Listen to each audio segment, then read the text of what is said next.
সুপ্রিয় ছাত্রছাত্রীবৃন্দ, তোমাদের সবাইকে অনলাইন ক্লাস কার্যক্রমে স্বাগত জানাচ্ছি। আজকে তোমাদের একাদশ শ্রেণীর সাথে ইসলামের ইতিহাস ও সংস্কৃতি প্রথম পত্রের চতুর্থ অধ্যায়ের একটা বিষয় নিয়ে আলোচনা করব। আজকে আমাদের আলোচ্য বিষয় হলো উমাইয়া খিলাফতের প্রতিষ্ঠাতা আমির মুয়াবিয়া।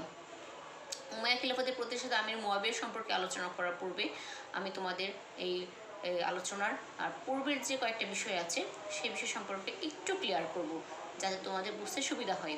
আমরা জানি হজরত মুহাম্মদ সাল্লাল্লাহু আলাইহি সাল্লামের দ্বারা হচ্ছে এই যে আমরা আজকে তিনি আমাদের ইসলাম প্রচার করে গিয়েছিলেন এবং মানুষকে সঠিক পথে পরিচালিত করে গিয়েছিলেন।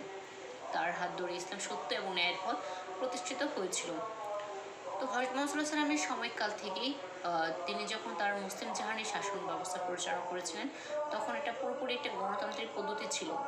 কিন্তু হজরত মুহাম্মদ সাল্লাল্লাহু আলাইহি সাল্লাম ইন্তিকালের পরেও সে ধারাটা অব্যাহত ছিল। তিনি ইন্তিকালের সময় তিনি কিন্তু কাউকে উত্তরাধিকারী মনোনীত করে যান নাই, যিনি হচ্ছে পরবর্তীতে হচ্ছে মুসলিম জাহানের শাসন ব্যবস্থা পরিচালনা করবেন, অর্থাৎ মুসলিম জাহানের দায়িত্বভার যার উপর অর্পণ করা হবে।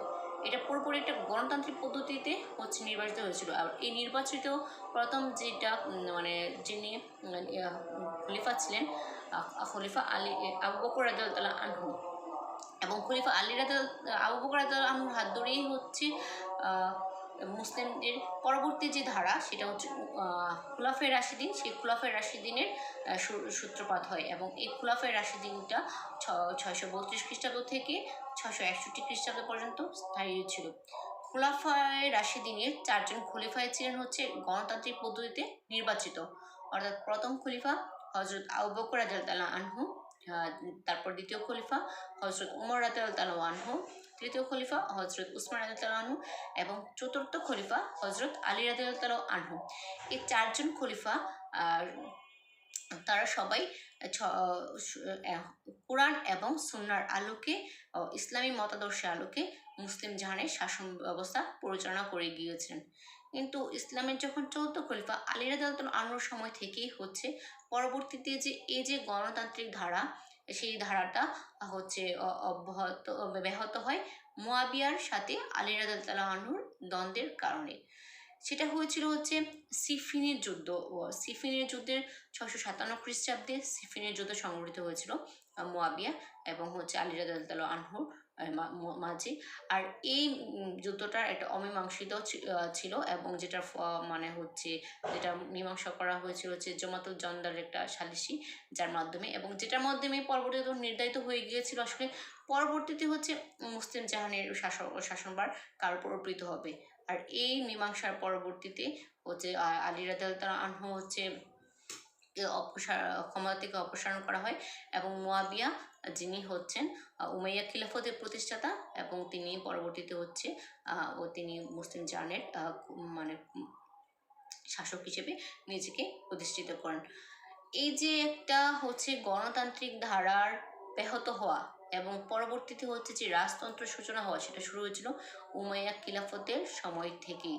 কারণ উমাইয়া খলিফা যা হচ্ছে মুয়াবিয়া, যিনি নিজেকে হচ্ছে উমাইয়া খিলাফতের প্রতিষ্ঠাতা হিসেবে আবির্ভূত হয়েছিলেন এবং যিনি হচ্ছে উমাইয়া খিলাফত প্রতিষ্ঠাতা করেছেন, যিনি মুসলমানদের যেটা গণতান্ত্রিক শাসন ব্যবস্থা, সেই গণতান্ত্রিক শাসন ব্যবস্থাকে তিনি হচ্ছেন ব্যাহত করে তিনি রাজতান্ত্রিক শাসন ব্যবস্থা সূচনা করেছিল। এভাবেই হচ্ছে আসলে একটা জটিল পরিস্থিতি যেটাই বলি না কেন, সেই পরিস্থিতির মধ্য দিয়ে হচ্ছে খোলাফায়ে রাশিদিনের অবসান হয় এবং হচ্ছে উমাইয়া খিলাফতের সূচনা হয়। এবং এই উমাইয়া খিলাফতের প্রতিষ্ঠাতা আমির মুয়াবিয়া, যিনি 661 খ্রিস্টাব্দে উমাইয়া খিলাফত প্রতিষ্ঠা করেছিলেন এবং যেটা স্থায়িত্ব হয়েছিল 750 খ্রিস্টাব্দ পর্যন্ত। দীর্ঘ 90 বছর হচ্ছে উমাইয়ারা মুসলিম জাহানের শাসনভার পরিচালনা করেছিল এবং এই উমাইয়া খিলাফতের হচ্ছে প্রায় 14 জন শাসক ছিল এবং যারা হচ্ছে প্রত্যেকে হচ্ছে তাদের সে নিজ নিজ হচ্ছে কাজ দ্বারা এবং দক্ষতা দ্বারা এই মুসলিম ইতিহাসে স্মরণীয় হয়ে আছেন। তো এখন হচ্ছে যার সম্পর্কে কথা বলবো সেটা হচ্ছে মুয়াবিয়া। এবং তার মুয়াবিয়া সম্পর্কে আলোচনা করার আগে তার কয়েকটা বিষয় নিয়ে কথা বলবো। সেটা হচ্ছে তার আলোচনাটাকে কয়টা ভাগে ভাগ করা। প্রথমে যেটা বলবো সেটা হচ্ছে তার যে পরিচয়টা, পরিচয়, তারপরে হচ্ছে যে উমাইয়া খিলাফতের আসলে বৈশিষ্ট্যটা কেমন ছিল, তার কীভাবে হচ্ছে তারা যে পূর্ববর্তী যে খলিফাত বা খুলাফে রাশিদিনের শাসন ব্যবস্থাটা কীভাবে হচ্ছে এই গণতান্ত্রিক ধারা, তারপরে হচ্ছে যে রাষ্ট্রীয় যে সম্পত্তি কীভাবে তারা ব্যক্তিগতভাবে ব্যবহার করেছিল, সেগুলা কিছু জিনিস তারা হচ্ছে করেছিল উমাইয়ারা অর্থাৎ মুয়াবিয়ার সময় থেকেই। যেমন তার কয়েকটা টপিক যদি বলি সেটা বলবো যে রাজকোষ, যেটা বাইতুল মাল, সেটা আসলে রাষ্ট্রীয় একটা কোষাগার ছিল, কিন্তু পরবর্তী দেখা যেটা হচ্ছে উমাইয়া খিলাফতের সময় সেটা উমাইয়াদের ব্যক্তিগত কোষাগারে পরিণত হয়েছে। মজলিসে শুরা যেটাকে বলা হয়ে থাকে, যেটা পরামর্শ সভা ছিল, কারণ খুলাফা রাশিদিনের সময় থেকেই হচ্ছে পরামর্শ বা আলাপ আলোচনা করেই হচ্ছে কোনো কিছু সিদ্ধান্ত গ্রহণ করা হতো। কিন্তু আমরা যখন হচ্ছে উমাইয়া খিলাফত পড়বো তখন দেখবো যেটা আসলে মজলিস শুরা টোটালি হিট হচ্ছে অবসান হয়েছে। কারণ তখন মানে বিভিন্ন সিদ্ধান্ত অর্থাৎ রাষ্ট্রীয় বিভিন্ন সিদ্ধান্ত খলিফা নিজেই সিদ্ধান্ত নিতেন। তারপর যদিও আমরা বলেছি রাজতন্ত্রের যে সূচনা, অর্থাৎ প্রথম যে রাজা, যাকে মুয়াবিয়াকে যে প্রথম রাজা নন, রাজতন্ত্রের তিনি সূচনা করেছেন সেই রাজা হিসাবে, কারণ তিনি তার পরবর্তীতে হচ্ছে উত্তরাধিকারী তার ছেলে ইয়াজিদকে মনোনীত করে গেছেন। এই সকল কয়েকটা বিষয় আমরা হচ্ছে উমাইয়া খিলাফত পড়তে গেলে পড়বো, কারণ এটা টোটালি মানে পুরোপুরিভাবেই হচ্ছে আমাদের খুলাফা রাশিদিনের যুগের যে বৈশিষ্ট্য ছিল সেই বৈশিষ্ট্য থেকে একটু আলাদা ছিল। তো এখন যেহেতু হচ্ছে মুয়াবিয়া সম্পর্কে পড়বো, তার প্রথমে যে জিনিসটা আলোচনা করবো সেটা হচ্ছে তার পরিচয় সম্পর্কে আমরা আলোচনা করব। কারণ একটা শাসক সম্পর্কে পড়তে গেলে তার প্রাথমিক জীবন, পরিচয়, তিনি কিভাবে হচ্ছে খিলাফতে আসন গ্রহণ করেছেন, সেটা আমাদের চলে আসবে। তো প্রথমে যেটা আসবে সেটা হচ্ছে মুয়াবিয়া পরিচয়। তিনি মানে 606 খ্রিস্টাব্দে হচ্ছে মক্কার বিখ্যাত কুরাইশ বংশে জন্মগ্রহণ করেছেন। তো কুরাইশ বা উমাইয়া গোত্রে জন্মগ্রহণ করেন এবং তার পিতার নাম ছিল হচ্ছে আবু সুফিয়ান এবং তার মাতা ছিল হিন্দা। আমরা মানে যদি হজরত মুহাম্মদ সাল্লাল্লাহু আলাইহি ওয়াসাল্লামের সময়কাল সম্পর্কে একটু হচ্ছে মনে করার চেষ্টা করি, তখনই দেখবো যে আবু সুফিয়ান আসলে কুরাইশদের তখন নেতৃত্বে তিনি দিয়েছিলেন, আবু সুফিয়ানের নেতৃত্বে। এবং পরবর্তী হজরত মুহাম্মদ সাল্লাল্লাহু আলাইহি ওয়াসাল্লাম যখন 630 খ্রিস্টাব্দে মক্কা বিজয় করেন, তো মক্কা বিজয়ের পরপরই হচ্ছে তিনি যে আবু সুফিয়ান হচ্ছে ইসলাম ধর্ম গ্রহণ করেছিলেন এবং ইসলাম ধর্ম গ্রহণ করার সাথে সাথে তিনি হচ্ছে ইসলামের খেদমতে নিজেকে নিয়োজিত করেন। ঠিক পরবর্তীতে আবু সুফিয়ানের সাথে সাথে হচ্ছে মুয়াবিয়াও হচ্ছে সে সময় ইসলাম ধর্ম গ্রহণ করেন। তো এভাবে হচ্ছে পরবর্তীতে হচ্ছে মুয়াবিয়া হযরত মুহাম্মদ সাল্লাল্লাহু আলাইহি ওয়াসাল্লামের সময় থেকে হচ্ছে তার একজন ওহী লেখক হিসেবে নিযুক্ত হন। এভাবে তার হচ্ছে যে রাজনৈতিক যে জীবনের সূচনা বা হচ্ছে পরবর্তীতে তিনি যে তার যে বিভিন্ন শাসন কার্য পরিচালনা করা, সেভাবে তিনি আস্তে আস্তেই করতে থাকেন। হযরত মুহাম্মদ সাল্লাল্লাহু আলাইহি ওয়াসাল্লামের পরবর্তীতে যদি খোলাফা রাশিদিনের যে দ্বিতীয় খলিফা ছিলেন, সেই দ্বিতীয় খলিফা হযরত উমর রাদিয়াল্লাহু আনহুর সময় থেকে তিনি হচ্ছেন সে শাসনকর্তা যে প্রদেশ, সেই প্রদেশের প্রাদেশিক শাসনকর্তার দায়িত্ব লাভ করেছিলেন। কারণ তখন তিনি অর্থাৎ আমরা এখন মুয়াবিয়ার যে প্রাথমিক জীবনটা, অর্থাৎ তিনি কীভাবে হচ্ছে মানে খলিফা হিসেবে নিজেকে অধিষ্ঠিত করেন, তার পূর্বের যে সময়কালটা তিনি কীভাবে হচ্ছে নিজেকে বিভিন্ন হচ্ছে প্রাদেশিক শাসনকর্তা পদ হিসেবে নিজেকে নিয়োজিত করেছিলেন। তাছাড়া বিভিন্ন হচ্ছে দায়িত্বভার গ্রহণ করে বিদ্রোহ দমন করছেন, এগুলো বিভিন্ন অভিযান পরিচালনা করছেন, সেগুলো আমরা জাস্ট একটু আলোচনা করব। তো দেখা যায় যে পরবর্তী তিনি হজরত উমর রাদিয়াল্লাহু আনহুর সময়কাল থেকে তিনি দামেস্কের প্রাদেশিক শাসনকর্তার পদ লাভ করছেন এবং এইভাবেই তার হচ্ছে যে রাজনীতিক যেটা বলি আমরা, যে একজন শাসকের যে শাসন প্রকৃতভাবে শাসন পদ লাভ করার পর, অর্থাৎ খলিফা হিসেবে অধিষ্ঠিত হওয়ার পূর্বে তিনি প্রাদেশিক শাসন পদ লাভ করে সেখানে হচ্ছে সুষ্ঠুভাবে তিনি ওইখানকার দামেস্কের শাসনভারটা তিনি হচ্ছে পরিচালনা করছেন। পরবর্তীতে উমর রাদিয়াল্লাহু আনহুর পরবর্তীতে হচ্ছে উসমান রাদিয়াল্লাহু আনহুর কালে তিনি হচ্ছেন সময়কাল থেকে তিনি কুফার দামেস্কে পরবর্তী কুফার তিনি শাসনভার গ্রহণ করেন এবং তিনি ওই সময় হচ্ছে বিভিন্ন অভিযান পরিচালনা করেছেন। তো তার যদি বিভিন্ন অভিযান আমরা দেখি তাহলে দেখব যে তিনি ওই সময়কালে হচ্ছে সমগ্র সিরিয়ার প্রদেশে তিনি শাসনকর্তা নিযুক্ত হয়েছিলেন এবং তখন তিনি বাইজেন্টাইনরা হচ্ছে যখন আক্রমণ করেছিল সিরিয়া, সেই বাইজেন্টাইন আক্রমণ থেকে তিনি হচ্ছেন সিরিয়াকে প্রতিহত করেছিলেন এবং হচ্ছে তিনি সাইপ্রাস দখল করেন এবং হজরত হচ্ছে খলিফা হজরত ওসমান আনহুর পরামর্শে তিনি হচ্ছেন অনুমতিক্রমে তিনি একটা ক্ষুদ্র নৌবাহিনী গঠন করেন এবং হচ্ছে এই সময় তিনি মানে আস্তে আস্তে তিনি হচ্ছেন সিরিয়ায় খুব জনপ্রিয় হতে থাকেন। কিন্তু ঠিক ওই সময় একটা ঘটনা ঘটছে যে উসমান রাদিয়াল্লাহু আনহু হত্যাজনিত কারণেই, অর্থাৎ উসমান রাদিয়াল্লাহু যখন হত্যা করা হয় এবং এই হত্যার মানে বিচার সংক্রান্ত ব্যাপার নিয়েই আলী রাদিয়াল্লাহু আনহুর সাথে হচ্ছে তাদের একটা আসলে মতবিরোধ দেখা দেয় এবং খলিফা তার হচ্ছে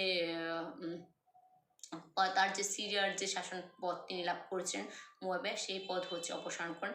এর ফলে দেখা যায় তার যে ক্ষমতা থেকে আস্তে আস্তে তার প্রাদেশিক যে পদটা অর্থাৎ সিরিয়ার যে পদে তিনি অধিষ্ঠিত ছিলেন প্রাদেশিক শাসনকর্তা হিসেবে, যখন তাকে ওইখান থেকে অপসারণ করা হয় তখনই আসলে হচ্ছে তার সাথে হজরত আলী রাদিয়াল্লাহু আনহুর একটা সংঘর্ষে জড়িয়ে পড়েন এবং তিনি যেটাকে পরবর্তীতে আমরা যে সিফিনের যুদ্ধ সম্পর্কে একটু কথা বলেছিলাম 657 খ্রিস্টাব্দে যে সিফিনের যুদ্ধ সংঘটিত হয়েছিল হজরত আলী রাদিয়াল্লাহু আনহু এবং মুয়াবিয়ার মধ্যে।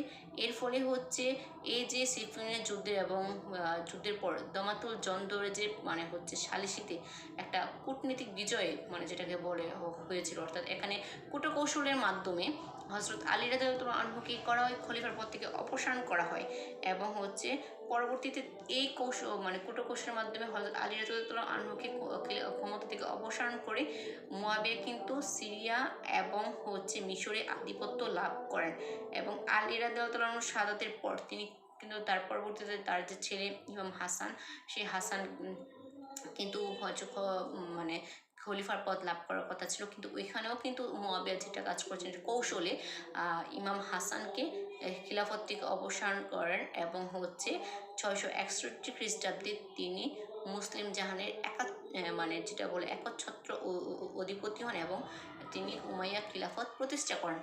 আসলে এটা ছিল হচ্ছে তার উমাইয়া খিলাফত প্রতিষ্ঠার জন্য যেটা মানে আমরা যে পরবর্তী যে আলোচনা যেসব একটা সুষ্ঠু সুন্দর একটা ব্যবস্থা আমরা মানে পেয়েছিলাম। উমাইয়া খিলাফা পড়তে গেলে কিন্তু আসলে মুয়াবিয়ার যে খলিফা পদ লাভ করা সেটা পড়তে কিন্তু আসলে আমরা একটা সুষ্ঠু সুন্দর পদ আসলে ব্যবস্থা আমরা খুঁজে পাইনি। এটা সম্পূর্ণ হয়েছিল একটা কূটকৌশল যার মাধ্যমে হচ্ছে আলী রাদিয়াল্লাহু অপসারণ করা হয়েছিল খলিফার পদ থেকে। পরবর্তীতে হচ্ছে ইমাম হাসানকেও হচ্ছে কৌশলে অপসারণ করা হয়েছিল এবং যার পরে 661 খ্রিস্টাব্দে ইমাম হাসানের মৃত্যুর পর মুয়াবিয়া নিজেকে খলিফা হিসেবে ঘোষণা করেন এবং তার প্রপিতামহের নাম উমাইয়ার নাম অনুসারে তাদের যে বংশের নামকরণ সেটা খিলাফতের নামকরণ সেটা নামকরণ করেন হচ্ছে উমাইয়া খিলাফত 661 খ্রিস্টাব্দে এবং যেটা হচ্ছে 661 পর থেকে 750 পর্যন্ত স্থায়ী হয়েছিল। তো এভাবেই তিনি হচ্ছেন তার হচ্ছে খলিফার পদ লাভ করেন এবং খলিফার পদ লাভ করে তিনি হচ্ছেন মুসলিম জাহানের মানে অধিপতি হিসেবে নিজেকে ঘোষণা করেন এবং হচ্ছে তিনি কিছু কার্য হচ্ছে পরিচালনা করতে থাকেন। তো আমরা যখন একটা শাসন, যেহেতু আমরা হচ্ছে ইতিহাস পড়ছি এবং ইতিহাসের বিষয় আসলে টোটালি হচ্ছে শাসকদের সম্পর্কে পড়তে হয়। তো প্রথম যখন একটা শাসক ক্ষমতায় আসেন তার কিছু কাজ থাকে। প্রাথমিক যে কাজটা, এখানে প্রত্যেকটা কাজ হচ্ছে কয়েকটা ভাগে ভাগ করা হয় তার কাজগুলি। প্রথমে যে কাজটা হচ্ছে প্রাথমিক কার্যাবলী, দ্বিতীয় কাজটা তার বিজয় অভিযান, পরবর্তী কাজটা হচ্ছে তার সাম্রাজ্যকে সুষ্ঠুভাবে অর্থাৎ একটা স্থায়ী ভিত্তির তিনি কীভাবে প্রতিষ্ঠা করবেন, অর্থাৎ শাসন ব্যবস্থাটার সংস্কার। এসব কাজ করে মূলত তিনটা প্রধান কাজ প্রত্যেকটা শাসকই করে থাকেন। তেমনি হচ্ছে আমরা যদি হচ্ছে মুয়াবিয়া সম্পর্কে মানে পড়বো তখন আমরা যেহেতু তিনি খলিফা হয়েই গেছেন মুসলিম জাহানের এবং তিনি নিজেকে একচ্ছত্র অধিপতি হিসেবে তিনি ঘোষণা করেছেন এবং ঘোষণা করার পর তিনি কিছু প্রাথমিক কাজ সম্পন্ন করেন, যেটার মধ্যে গুরুত্বপূর্ণ কিছু কাজ ছিল। সেটা হচ্ছে যে রাজধানী স্থানান্তর এবং খারিজিদের দমন। আমি জাস্ট একটু তোমাদের সাথে কথা বলবো, সেটা হচ্ছে যে আমরা যখন সিফিনের যুদ্ধ সম্পর্কে মানে আলোচনা করব, অর্থাৎ আলোচনা করবো, তখন একটা জিনিস হয়েছিল যে যখন সিফিনের যুদ্ধে হঠাৎ আলী রাদিয়াল্লাহু কিন্তু অপসারণ করা হয়, তখন কিন্তু হচ্ছে একটা দল যারা কিন্তু আলী রাদিয়াল্লাহুর পক্ষে ছিল, তারা কিন্তু যখন সালিসির মাধ্যমে মীমাংসা করার ঘোষণা করা হয়, তখন কিন্তু এক দল অর্থাৎ 12,000 বা মনান্তর 1200 সৈন্যরা কিন্তু আলী রাদিয়াল্লাহু আনহুর দল ত্যাগ করে ফেলে, যারাই হচ্ছে ইতিহাসে হচ্ছে খারিজি নামে পরিচিত। এই খারিজিরা আসলে সবচেয়ে মানে হচ্ছে বিদ্রোহাত্মক ছিল, আর সেটাই হচ্ছে মুয়াবিয়ার সময় তারা বিদ্রোহ করেছিল। এই জন্য হচ্ছে মুয়াবিয়া যে কাজটা প্রথমে করেছেন, কারণ আলী রাদিয়াল্লাহু আনহুর সময় মুসলিম জানের যে রাজধানী সেটা কুফা ছিল, তিনি প্রথমে যে কাজটা করেন সেটা হচ্ছে রাজধানী হচ্ছে কুফা থেকে তিনি দামেস্কে স্থানান্তর করেন এবং হচ্ছে একটা শক্তি এবং সুদৃঢ় ভিত্তির উপর তিনি হচ্ছেন ওই প্রতিষ্ঠা করেন। তো এভাবে তিনি হচ্ছেন দেখা যায় ইরাকে যে সকল বিদ্রোহীরা যারা ছিল, অর্থাৎ এই যে খারেজিরা, এই খারেজিদের বিদ্রোহ তিনি হচ্ছে কঠোরভাবে দমন করেন, এবং যারা হচ্ছে মানে তাদেরকে হচ্ছে তিনি বাধ্য হয়ে খারেজিরা পরবর্তীতে হচ্ছে মরুভূমিতে আশ্রয় নিয়েছিল। তো এটা গিয়েছিল তার হচ্ছে প্রাথমিক কার্যাবলীর প্রথম একটা পদক্ষেপ। দ্বিতীয় যেটা করছিল সেটা হচ্ছে মানে হিমারীয় এবং মুদারীয়দের মানে স্বার্থ অর্জন, অর্থাৎ হচ্ছে হিমারীয় এবং মুদারীয়রা ছিল হচ্ছে দুইটা আসলে পরস্পর বিপরীত মতাদর্শী দুইটা গোষ্ঠী ছিল, অর্থাৎ দুইটাকে বলা হতো মুসলিম হিমারীয়রা ছিল অর্থাৎ হেজাজের যারা আরবগণ, হেজাজে আরবগণ মুদারীয় ছিল, এবং ইয়েমেনে যারা ছিল ইয়েমেন আরবদেরকে বলা হতো হচ্ছে হিমারীয়। তো এভাবে হচ্ছে হিমারীয় এবং হচ্ছে মুদারীয়দের আসলে দ্বন্দ্ব, এটা প্রাচীনকাল থেকেই হজরত মুহাম্মদ সাল্লাল্লাহু আলাইহি ওয়াসাল্লামের সময়কাল থেকে সেই দ্বন্দ্বটা ছিল, খুলাফায়ে রাশিদিনের সময় থেকেও সেই দ্বন্দ্বটা হচ্ছে চলছিল। তো মুয়াবিয়া যেটা করেছেন যে তাদের সেই দ্বন্দ্বের সুযোগ নিয়ে তিনি হচ্ছেন সেই দ্বন্দ্বের সুযোগটা তিনি নিয়েছিলেন, এবং নিয়ে তিনি হচ্ছেন তার নিজেদের হচ্ছে স্বার্থ তিনি ব্যবহার করছেন, এবং তিনি হচ্ছেন উভয় দলের হচ্ছে ক্ষমতার ভারসাম্য রক্ষা করেছিলেন, অর্থাৎ তিনি উভয় দল থেকে তিনি হচ্ছেন সুবিধা নিয়েছেন, এবং সুবিধা নিয়ে তিনি তার শাসন কার্যটা একে হচ্ছে পরিচালনা করেছেন। তারপরে তিনি যে কাজটা করেন সেটা হচ্ছে মানে যোগ্য ব্যক্তিদের নিয়োগ, কারণ একটা খলিফা যখন বা একটা শাসক যখন ক্ষমতায় আসেন তখন সবাই হচ্ছে চিন্তা করেন তাদের যে অনুগত যারা থাকে, অর্থাৎ হচ্ছে তাদের অনুগত যে লোকগুলো থাকে সে তাদেরকে কী করা, বিভিন্ন প্রাদেশিক শাসনকর্তা হিসেবে বসানো। তো মুয়াবিয়াও সেই কাজটা করেছেন, তিনি বিভিন্ন অঞ্চল অর্থাৎ প্রাদেশিক গুরুত্বপূর্ণ পদে তার অনুগত যারা ছিল তাদেরকে হচ্ছে তিনি সেই সকল পদে প্রশাসনিক শাসনকর্তা হিসেবে তিনি তাদেরকে বসিয়েছিলেন। যেমন কয়েকটা গুরুত্বপূর্ণ উদাহরণ দিলেই সেটা বুঝতে পারবে। যদি বলা হয়ে থাকে আমর ইবনে আল আসকে তিনি মিশরের প্রাদেশিক শাসনকর্তা হিসেবে তিনি বসিয়েছিলেন। তারপরে হচ্ছে আল মুগিরাকে তিনি কুফার শাসনকর্তার পদ দিয়েছিলেন। তারপরে জিয়াদ বিন আবিহকে তিনি বসরা শাসনকর্তা নিয়োগ করেন। আর এই তিনজনকে তিন জায়গা অর্থাৎ কুফা, বসরা এবং হচ্ছে মিশর, তিনটা গুরুত্বপূর্ণ তখন, আর এই সকল অঞ্চলগুলো কিন্তু তখনকার সময় হচ্ছে প্রদেশ হিসেবে পরিচালিত হতো, যে এই তিনটা অঞ্চলে কিন্তু তাদেরকে কী করেছেন, তাদেরকে হচ্ছে বসিয়েছিলেন এই এই তিনজন, অর্থাৎ আমর ইবনে আল আস, আল মুগিরা এবং জিয়াদ হচ্ছে আবিহকে, অর্থাৎ বলা হতো, এবং তাদের যে দলানটা মুয়াবিয়াকে তখনকার সেই সময়ে, অর্থাৎ সে সময় হচ্ছে আরবদের চারজনকে রাজনীতিক মেধাসম্পন্ন ব্যক্তি বলে আসলে তারা পরিচিত ছিল। অর্থাৎ মুয়াবিয়ার সময় হচ্ছে এই চারজন ব্যক্তির মাধ্যমে তিনি যেটা করেছেন সেটা হচ্ছে বিভিন্ন প্রাদেশিক শাসনকর্তা হচ্ছে নিযুক্ত করেছেন, এবং তাদের মাধ্যমে তিনি হচ্ছে বিভিন্ন অভিযান পরিচালনা করেছেন, এবং অভিযান পরিচালনা করে তিনি উমাইয়া খিলাফতকে একটা সুষ্ঠু ভিত্তির প্রতিষ্ঠা করেছেন। কারণ এই সকল ব্যক্তি দ্বারা এই প্রাদেশিক শাসনকর্তাদের দ্বারা এবং বিভিন্ন এই সকল সমর নেতাদের দ্বারাই তিনি হচ্ছেন উমাইয়া খিলাফতে প্রায় 661 থেকে 681, প্রায় 20 বছর তিনি হচ্ছে নিজের অধিপতি হিসেবে তিনি টিকে ছিলেন, এবং তিনি বিভিন্ন হচ্ছে যে অভিযান সে সকল অভিযান তিনি পরিচালনা করছেন এবং বিদ্রোহ দমন করছেন তাদের দ্বারাই। এই জন্যই যে চারজন ব্যক্তির কথা বললাম তারা কিন্তু উমাইয়া খিলাফতের হচ্ছে গুরুত্বপূর্ণ, অর্থাৎ হচ্ছে রাজনীতিক মেধাসম্পন্ন ব্যক্তি হিসেবে হচ্ছে তখন উল্লেখ করা হয়েছিল। এভাবেই হচ্ছে মানে মুয়াবিয়া তার পদ যখন নিয়েছেন, খলিফার পদ, খলিফার পদ নেওয়ার পর তিনি হচ্ছেন আস্তে আস্তে সকল প্রাথমিক কার্যাবলী তিনি পরিচালনা করতে থাকেন। তো আগেও বলেছি আমি তোমাদের সাথে, যখন একটা শাসক মানে ক্ষমতায় আসেন, তো ক্ষমতায় আসার পর পর হচ্ছে তিনি মানে কিছু কাজ করে থাকেন। একটা হচ্ছে তার প্রাথমিক কার্যবল অর্থাৎ বিদ্রোহ দমন। কারণ একটা শাসককে হচ্ছে মানে সহজে কিন্তু পূর্ববর্তী শাসকের যে সকল অনুসারী থাকে তারা কিন্তু কী করতে পারে না, সহজে হচ্ছে মেনে নিতে পারে না। সেটাই কারণে দেখা যায় যখন একটা নতুন শাসক হচ্ছে ক্ষমতায় আসেন, তার বিরুদ্ধে কিন্তু কী হয়, বিদ্রোহ শুরু হয়ে যায়। ঠিক সেটাই হয়েছিল ও মুয়াবের সময়ও। কারণ যারা হচ্ছে, আমি তোমাদের সাথে বলছিলাম যে খারিজিদের বিদ্রোহ তিনি দমন করেছিলেন, এবং হিমারিয়া মুদারিরা তারা বিদ্রোহ হয়েছিল, তাদের বিদ্রোহ দমন করেছিলেন। যে সকল প্রাদেশিক যে শাসনকর্তা যারা ছিল তারা কিন্তু তাদের বিরুদ্ধে বিদ্রোহ করেছিলেন। এই সকল বিদ্রোহ অবসান করে তিনি নতুন প্রাদেশিক শাসনকর্তা নিযুক্ত করেছেন। এভাবে দেখা যায় তিনি তার প্রাথমিক কাজটা সম্পন্ন করেন, এবং প্রাথমিক কাজটা সম্পন্ন করে তিনি তার বিজয় অভিযানের দিকে মনোযোগ দেন। এবং বিজয় অভিযান পরিচালনা করার জন্য তিনি গুরুত্বপূর্ণ হচ্ছে সেনাপতি বা সেনানায়ক তিনি নিযুক্ত করেছেন, এবং সেজন্য তিনি কতগুলো কাজ করেছেন। তো আমরা যদি এখন মুয়াবিয়ার হচ্ছে বিভিন্ন বিজয় অভিযান সম্পর্কে হচ্ছে আলোচনা করি, বা বিজয় অভিযান সম্পর্কে হচ্ছে বলি, তাহলে হচ্ছে দেখবো তার বিজয় অভিযানটাকে কয়েকটা সামরিক অভিযান যেটা কয়েকটা ভাগে হচ্ছে ভাগ করা হয়ে থাকে। প্রথম যে সামরিক অভিযানটা সেটা হচ্ছে তার পূর্বাঞ্চল বিজয়। অর্থাৎ পূর্বাঞ্চল হচ্ছে মানে তিনি মুয়াবিয়া সিংহাসন আরোহণ করে রাজ্যে তিনি শান্তি শৃঙ্খলা প্রতিষ্ঠা করার জন্য তিনি আনয়নের জন্য হচ্ছে যে তার সাথে সাথে যে রাজ্যগুলো আছে, অর্থাৎ বিরোধী যে রাজ্যগুলো সেগুলোতে তিনি হচ্ছে মনোনিবেশ করেন, অর্থাৎ সামরিক অভিযানের দিকে তিনি মনোনিবেশ করেন।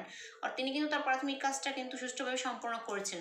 সম্পন্ন করার দিকে পরবর্তীতে দ্বিতীয় যে ধাপটা একটা শাসকের, সেই ধাপটাই ছিল কিন্তু সামরিক অভিযান। সেই সামরিক অভিযানের দিকে তিনি কিন্তু কী করেন, মনোনিবেশ করেন। এই জন্য তিনি হচ্ছেন যেটা বলেন যে জিয়াদ বিন আবিহকে তিনি পূর্বাঞ্চলের যে সেনাপতি, সেই সেনাপতি নিয়োগ করেন। এবং হচ্ছে জিয়াদ বিন আবিহকে তিনি যে কাজটা করেছেন সেটা হচ্ছে আফগানিস্তান এবং পারস্যের অধিকৃত যে সীমান্তবর্তী যে অঞ্চলগুলো আছে, সেই সীমান্তবর্তী অঞ্চলে তিনি কী করেন, অভিযান পরিচালনা করেন। এবং তখনকার যে যারা বিদ্রোহ যে উপজাতি যারা ছিল তারা কিন্তু কী করেন, এই যে মুয়াবিয়ার বশ্যতা স্বীকার করে নেন। এবং হচ্ছে পরবর্তীতে দেখা যায় যে 662 খ্রিস্টাব্দে, অর্থাৎ তার সিংহাসন আরোহণের 1 বছর পরে তিনি যেটা করেন সেটাতে হচ্ছে হিরাতে যে বিদ্রোহী যারা ছিল, সেই হিরাতে বিদ্রোহীর তিনি বিদ্রোহ দমন করেন। এবং বিদ্রোহ দমন করার পর পরবর্তী 664 খ্রিস্টাব্দে তিনি হচ্ছে কাবুল, কান্দাহার, আফগানিস্তান এই সকল অঞ্চলে, এবং হচ্ছে গজনি, এসব বলক, এগুলা ছিল আফগানিস্তানের বিভিন্ন গুরুত্বপূর্ণ যে শহর, অর্থাৎ পূর্বাঞ্চল যেটাকে বলা হয় আরবদের পূর্বে যে অঞ্চলটা, সেটাকে হচ্ছে পূর্বাঞ্চল হিসেবে উল্লেখ করা হয়।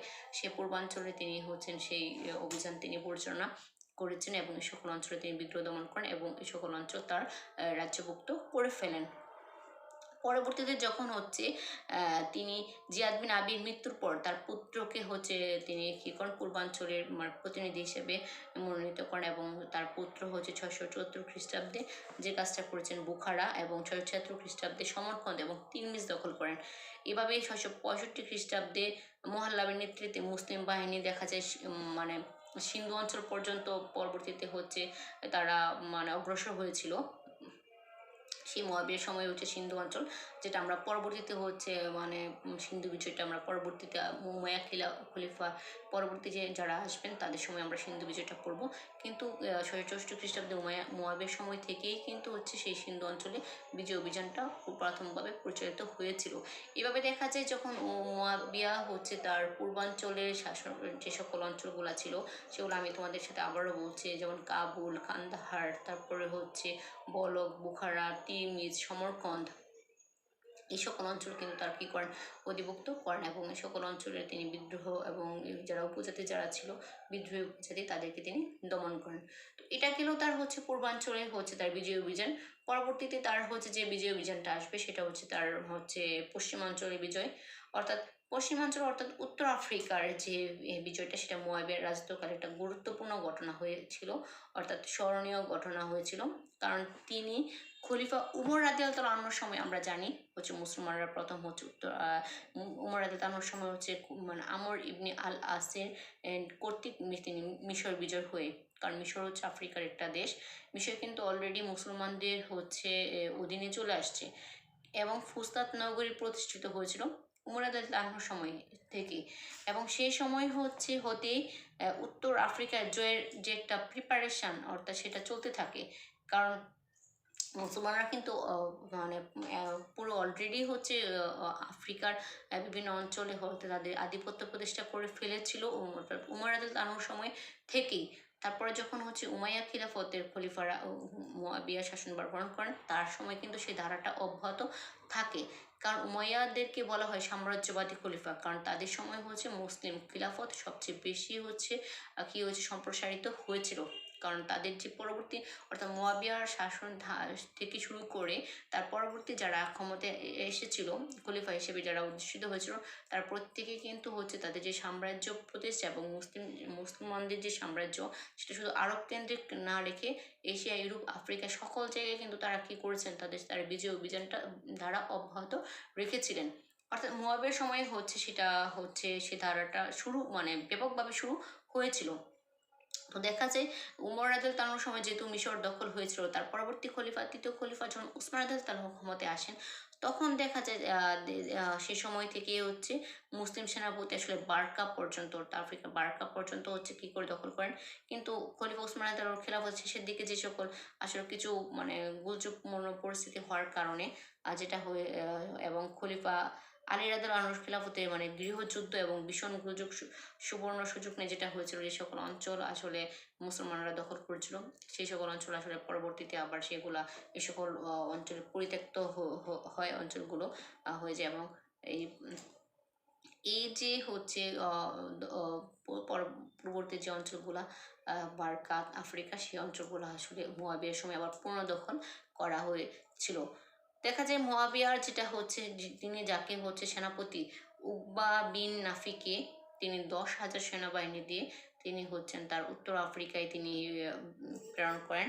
এবং উকবা বিন নাফি মুসলিম সেনাবাহিনীর যেটা নেতৃত্বে তিনি দেখিয়ে এবং তার যে চরম শৌর্যবীর্যের যে প্রতীক, যিনি যে তার যে সামরিক যে প্রতিভা, সেই প্রতিভার পরিচয় দিয়ে তিনি যে কাজটা করেছেন, তিনি সম্পূর্ণভাবে তিনি কি করেন, রোমান বাহিনীকে পরাজিত করেন এবং উত্তর আফ্রিকাকে মুসলিম সাম্রাজ্যে অন্তর্ভুক্ত করেন। উকবা বিন নাফি 670 খ্রিস্টাব্দে পর্যন্ত তিনি তিউনিসিয়া, তারপরে পর্যন্ত তিউনিসিয়া অন্তর্গত কায়রো নামক স্থানে তিনি ঘাঁটি স্থাপন করেন এবং যে নতুন একটি শহরে গোড়াপত্তন করেন। এবং তিনি সেখানে একটি সুবৃহৎ মসজিদও নির্মাণ করেন। অর্থাৎ আফ্রিকায় যেটা বিজয় অভিযানটা, সেই ধারা অর্থাৎ উকবা বিন নাফির যাকে মুয়াবিয়ার সেনাপতি হিসাবে নিযুক্ত করেন এবং যার সমর কৌশলে মুসলমানরা এই যে তিউনিসিয়া পর্যন্ত দখল করে ফেলে ঘাঁটি স্থাপন করে এবং সেখানে কিন্তু একটা মসজিদও নির্মাণ করে ফেলেন। এরপরে দেখা যাচ্ছে যে কায়রোয়ান উত্তর আফ্রিকার রাজধানী তখন কি হয়, পরিণত হয়। এবং কিন্তু রোমান এবং বারবারদের হঠাৎ তিনি যৌথ আক্রমণে সেনাপতি উকবা নাফি পরাজিত এবং নিহত হন। সেনাপতি উকবার আকস্মিক মৃত্যুতে উত্তর আফ্রিকা মুসলিম যে অভিযান, সেটা ব্যাহত হয়। কিন্তু মুসলমানরা যে বারকা পর্যন্ত যেটা দখল করেছিল, সেটা পর্যন্ত ফিরে আসে। অর্থাৎ মুসলমানরা তিউনিসিয়া পর্যন্ত দখল করে ফেলেছিল, কায়রোয়ান পর্যন্ত। কিন্তু উকবা বিন নাফি হঠাৎ পরাজয় অর্থাৎ রোমানদের ওইখান থেকে উত্তর আফ্রিকা থেকে তারা অপসারণ করেছিল এবং রোমানদের অপসারণ করে কিন্তু তারা উত্তর আফ্রিকার অনেকটা অঞ্চলে দখল করে ফেলেছিল। কিন্তু পরবর্তীতে যখন সেনাপতি মৃত্যু হয়, তখন কিন্তু কিছু অঞ্চল এই রোমানরা দখল করে ফেলে। কিন্তু মুসলমানরা কিন্তু বারকা পর্যন্ত ওই অঞ্চলটা তারা কি করে তাদের কিন্তু অধীনে রেখে দেয়। তো এইভাবে দেখা যায় মুয়াবিয়ার সময় থেকে উত্তর আফ্রিকার যত পশ্চিমাঞ্চল যেটা, সে পশ্চিমাঞ্চলে কিন্তু বিজয় ধারা অব্যাহত থাকে। যদি আমরা পরবর্তীতে মুয়াবিয়ার আরও কিছু বিজয় অভিযান সম্পর্কে পড়ি, তাহলে আরও কিছু বিষয় সম্পর্কে যে ক্লিয়ার হতে পারবো যে কীভাবে উমাইয়াদের সময় থেকে একটা সাম্রাজ্যবাদী যে যুগ, সেই সাম্রাজ্যবাদী সূচনাটা হয়েছিল। তো তারপর দেখা যায় যে উত্তর আফ্রিকা যে শহরগুলা তীর পর্যন্ত বিশাল জলরাশি উপর যেটা হয়েছিল, যে পরবর্তীতে দেখা যায় যে তিনি সাইপ্রাস, কিট সকল অঞ্চল, অর্থাৎ এই যে অঞ্চলগুলো কিন্তু খলিফা মুয়াবিয়ার সময় দখল করা হয়েছিল। তো দেখা যায় যে গ্রিকদের অঞ্চল, সেই অঞ্চলটা তারা দখল করেছিল। তো এভাবেই আমরা যদি দেখি যে মুয়াবিয়ার সময় থেকে যে সকল অঞ্চলগুলা অর্থাৎ মুসলমানদের অধীনে এসেছিল, সেটা প্রায় পরবর্তীতে যার যে শাসকগোড়া ছিল তাদের সময় সেটা অব্যাহত থাকে। তো আমরা যদি দেখি যে যে সিরিয়া, মিশর এবং হচ্ছে উপকূলে যে সাইপ্রাস, রোডস, ক্রিট অন্যান্য দ্বীপের বিরুদ্ধে কিন্তু অভিযান পরিচালিত হয়েছিল। তো এগুলো হচ্ছে মুয়াবিয়ার সময় তার বিজয় অভিযান। এখন আমরা যদি একটা তার তৃতীয় যে পদক্ষেপ সেটা হচ্ছে সাম্রাজ্যকে সুদৃঢ় করার জন্য তিনি যে প্রশাসনিক যে কাজগুলো, অর্থাৎ তিনি কি কি কাজ তিনি করেছেন সেগুলো যদি আমরা একটু আলোচনা করি তাহলে বুঝতে পারবো যে তার শাসন ব্যবস্থা কেন হচ্ছে এত দীর্ঘস্থায়ী হয়েছিল। 20 বছর তিনি কিভাবে তার শাসন কার্য পরিচালনা করেছেন এবং কেন হচ্ছে তাকে হচ্ছে উমাইয়া খিলাফতের প্রকৃত প্রতিষ্ঠাতা বলা, সেটা আমরা সেটাও একেবারে পরিষ্কার হয়ে যাব। তো দেখা যায় প্রশাসনিক অর্থাৎ তার প্রাথমিক যে পদক্ষেপ বিদ্রোহ দমন, তারপর হচ্ছে তার যে বিজয় অভিযান, সামরিক অভিযান, যেটা সামরিক অভিযান পরিচালনা করার পর তিনি তার সাম্রাজ্যকে কীভাবে সুষ্ঠু বৃত্তির উপর একটা শক্তিশালী ভিত্তির উপর প্রতিষ্ঠিত করবেন সেটা দিয়ে কিন্তু অনেকটা হচ্ছে মনোযোগ দিয়েছিলেন। যেমন হচ্ছে আমরা যদি দেখি যে নৌবাহিনী গঠন, আজকে যে নৌবাহিনী আলাদা গঠন, সেটা কিন্তু আমির মুয়াবিয়াকে প্রথম ইতিহাসে তিনি প্রথম যেটা করেছেন সেটা হচ্ছে তিনি নৌবাহিনী গঠন করেছেন। কারণ নৌবাহিনী গঠন করে তিনি যে ভূমধ্যসাগরে যে ছোট ছোট যে দ্বীপগুলা, যেটা আমি একটু আগে তোমাদের সাথে কথা বলেছি, সাইপ্রাস, ক্রিট, রোডস, যে সকল দ্বীপগুলা কিন্তু তিনি কী করেছেন, এই সকল দ্বীপগুলা কিন্তু তিনি অভিযান পরিচালনা করেছেন একমাত্র তার এই নৌ অভিযানের মাধ্যমে। সে হয়তো তিনি একটি শক্তিশালী নৌবাহিনী গঠন করেছিলেন এবং গঠন করতে তিনি সক্ষম হয়েছিলেন।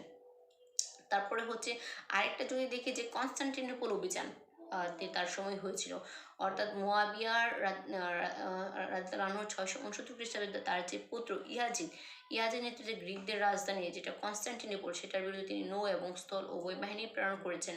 এই যে নৌবাহিনীকে তিনি কেন শক্তিশালী করেছেন, কারণ নৌবাহিনী শক্তিশালী করার কারণ ছিল তিনি হচ্ছেন যে ভূমধ্যসাগরের যে আশেপাশে যে অঞ্চল, অর্থাৎ ইউরোপ, আমরা কিন্তু অলরেডি হচ্ছে ইউরোপের যে দ্বীপগুলোর কথা বললাম, এবং গ্রিকের বিরুদ্ধে অর্থাৎ গ্রিকদের যে রাজধানী কনস্টান্টিনোপল, সেখানেও কিন্তু তিনি নৌবাহিনী পরিচালনা করেছেন এবং সাথে সাথে তার স্থলবাহিনীও তিনি ওইখানে প্রেরণ করেন এবং মুসলিম বাহিনী দীর্ঘদিন যাবত এই শহরটা আসলে অবরোধ করে রাখে। পরবর্তীতে শেষ পর্যন্ত হচ্ছে এখানে দেখা যাচ্ছে একটা খাদ্য অবসরে দেখা দিয়ে থাকলে ওইখানকার অভিযান ব্যর্থ হয়। এই যুদ্ধে দেখা যায় হুসেন রাদিয়াল্লাহু আনহু অংশগ্রহণ করে এবং হজরত মোহাম্মদ সাহাবি এবং হচ্ছে হিজরতের সময় তার অন্যতম যারা ছিল যে আতিথ্য প্রদানকারী আয়ুব আল আনসারি এবং অংশগ্রহণ করেন। দেখা যায় যে এখানে তিনি সেখানে ইন্তেকাল করেন, অর্থাৎ 774 খ্রিস্টাব্দে পর্যন্ত পুনরায় কনস্টান্টিনোপলে তিনি আবার অভিযান পরিচালনা করা হয়। কিন্তু হচ্ছে 7 বছর অর্থাৎ 774 থেকে 80 পর্যন্ত এই অভিযানটা স্থায়ী হয়েছিল, কিন্তু এই অভিযানটা আসলে হচ্ছে ব্যর্থ হয়। কিন্তু এ সময় হচ্ছে দেখা যায় রোডস, সিজিকাস এবং ক্রিট দ্বীপ এগুলো হচ্ছে পরবর্তী বিজয় হয়ে গেছিল। অর্থাৎ এভাবে যে বিজয়ের যে ধারা, অর্থাৎ সামরিক অভিযানের যে ধারা, সেটা যারা হচ্ছে ও যে এ পশ্চিমাঞ্চল, পূর্বাঞ্চল অর্থাৎ ইউরোপের যে সকল অঞ্চলগুলা, সেই সকল অঞ্চলগুলাতে কিন্তু এই সকল কী করেছিল, এই সকল অঞ্চলে কিন্তু বিজয়ের ধারা অর্থাৎ সামরিক অভিযানের দ্বারা অব্যাহত রেখেছিল এবং মুয়াবিয়ার সময় থেকেই। তো মুয়াবিয়ার সময় থেকে এই সকল ধারা আসলে অব্যাহত থাকে। তো এইভাবেই তিনি হচ্ছেন তার মানে হচ্ছে বিজয় অভিযান অব্যাহত রাখেন এবং তার সামরিক অভিযানের পরবর্তী তিনি যে প্রশাসনিক যে কাজটা অর্থাৎ শাসন ব্যবস্থাটাকে তিনি যেভাবে করেছিলেন সেই শাসন ব্যবস্থা তিনি দিকে মনোযোগ দেন। কারণ শাসন ব্যবস্থা যদি হচ্ছে সুষ্ঠুভাবে না পরিচালনা করতে পারেন তাহলে একটা সাম্রাজ্য কখনোই হচ্ছে টিকে থাকতে পারে না। অর্থাৎ মুয়াবিয়ার শক্তিশালী শাসন ব্যবস্থার দ্বারাই কিন্তু পরবর্তীতে যে কাজটা হয়েছিল সেটা হচ্ছে এই শাসন ব্যবস্থা 90 বছর উমাইয়ারা মুসলিম জাহানে তাদের আধিপত্য প্রতিষ্ঠা করে রেখেছিল। মুসলিম জাহানে তারা হচ্ছে খিলাফত পরিচালনা করেছিল। যদিও হচ্ছে তার যে পরবর্তীতে হচ্ছে যে উত্তরাধিকারী মনোনীত করে, তার পরবর্তী উত্তরাধিকার ইয়াজিদের সময়ে কিছুটা হচ্ছে ভাটা পড়ে গেল, কিন্তু তার পরবর্তী উত্তরাধিকারে কিন্তু এই যে হচ্ছে মুয়াবিয়ার যে সকল প্রশাসনিক সংস্কার, এই সংস্কারটাকে কিন্তু অব্যাহত রাখেন এবং হচ্ছে তারা তাদের উমাইয়া খিলাফতটাকে হচ্ছে 750 পর্যন্ত মানে হচ্ছে স্থায়িত্ব দিয়েছিলেন। তো আমরা যদি মুয়াবিয়ার যে প্রশাসনিক যে সংস্কারটা যদি দেখি তাহলে এখন আমি অল্প কিছু বিষয় তোমাদের সাথে এখন একটু কথা বলবো। যেমন তার যে প্রথম যেটা একজন হচ্ছে তিনি নিজে একজন দক্ষ শাসক এবং শাসনকর্তা ছিলেন, কারণ তিনি খলিফার পদ লাভ করার পূর্বে তিনি নিজে কিন্তু দামেস্ক, সিরিয়া এবং মিশর এই সকল অঞ্চলের কিন্তু প্রাদেশিক শাসন পদ লাভ করেছেন এবং সুষ্ঠুভাবে সকল অঞ্চলের শাসনভার পরিচালনা করেছেন এবং প্রশাসনের সুবিধার্থে তিনি কী করেন এবং তিনি কয়েকটা ভাগে অর্থাৎ কেন্দ্রীয় এবং প্রদেশ এই কয়েকটা অঞ্চলে তিনি ভাগ করেন এবং তিনি হচ্ছেন কেন্দ্রীয় যেটা এটার যেটা করেছেন যে আরবি ভাষা এবং হচ্ছে যে প্রদেশগুলোতে সেগুলো তিনি আরবি, গ্রিক এবং ফার্সি ভাষার এর মানে ভাষায় হচ্ছে এই সকল অঞ্চলে প্রশাসনিক কার্যক্রম সম্পন্ন করা হতো। এবং হচ্ছে তার প্রশাসনিক কার্যকরী প্রতিষ্ঠার কারণে সরকারের যে সকল যে যে দলিল যেটা সেগুলো অর্থাৎ কোন কোন জায়গায় কী আদেশ প্রেরণ করা হতো এবং কোন কোন জায়গায় কীভাবে শাসন ব্যবস্থা পরিচালনা করা হতো সেগুলোর কিন্তু হচ্ছে বিভিন্ন আদেশ তিনি প্রেরণ করেন। এভাবে তিনি একটা হচ্ছে সুষ্ঠু শাসন ব্যবস্থার জন্য অর্থাৎ সেক্রেটারিয়েট যেটাকে বলা হয় প্রতিষ্ঠা এটা তিনি করেছেন। তারপর হচ্ছে রেজিস্ট্রি বিভাগ চালু করেছেন তিনি, অর্থাৎ কীভাবে হচ্ছে কেন্দ্রীয় সরকারের সঙ্গে প্রদেশের সরকারের যে লিখিত যে সকল বিষয়গুলা সংযোগ সাধন করার জন্য অর্থাৎ জালিয়াতিদের দূর করা যায় সেই জন্য তিনি এগুলোর একটা হচ্ছে দিয়ানল আল খাতাম অর্থাৎ রেজিস্ট্রি বিভাগ নামে একটা হচ্ছে স্থাপন করেন। এবং এর কাজ ছিল হচ্ছে যে যে খলিফার যে সকল হুকুম অর্থাৎ নিয়ম মাফিক সেগুলো ছিল রেজিস্টারে লিপিবদ্ধ করা এবং হচ্ছে সেগুলোর মূল কপি আবার হচ্ছে যথাস্থানে প্রেরণ করা। ফলে সরকারের যে ফরমান আইন কারণ এগুলো সকল কিছু এটা হচ্ছে লিখিত একটা ব্যবস্থা থাকে। এভাবে দেখা যায় তিনি হচ্ছেন দেওয়ানাল খাতামের মাধ্যমে তার রেজিস্ট্রি বিভাগ চালু করেন। তো হচ্ছে আমরা তোমাদের সাথে হচ্ছে পরবর্তী ক্লাসে হচ্ছে মুয়াবিয়ার যে সকল আরও যে সকল প্রশাসনিক যে সকল কাজ আছেন তিনি কীভাবে হচ্ছে তার প্রশাসনটাকে সুষ্ঠুভাবে পরিচালনা করেছেন সেগুলো বিষয় নিয়ে তোমাদের সাথে আলোচনা করব। তোমরা সবাই হচ্ছে পড়াশোনার প্রতি মনোযোগ হবে, তোমরা নিজের বাসায় পড়াশোনা করবে। সবাইকে অনেক অনেক ধন্যবাদ।